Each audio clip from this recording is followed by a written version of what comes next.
Eh lang. Asa sa kung eh. So, flag nila sa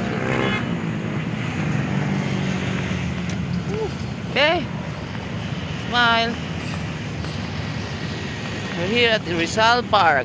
Nandito po yung statue ni Dr. Jose Rizal, ang ating pambansang bayani.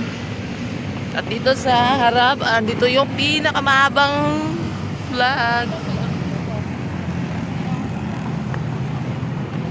Jose Rizal National Monument, 1913. Act number 243 granted the use of public land in Luneta as a site for the Jose Rizal Monument, 28 September 1901. The monument, entitled Moto Stella, was the entry of Swiss sculptor Richard Isling to the International Design Contest for the Rizal Monument, 1905-1907. The monument was constructed of bronze and granite, 1912.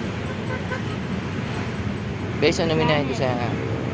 The National Cultural Treasure, November 14, 2013. Kung ano sabi o, i-declare sabi o, National Cultural Treasure. Kaya awoy.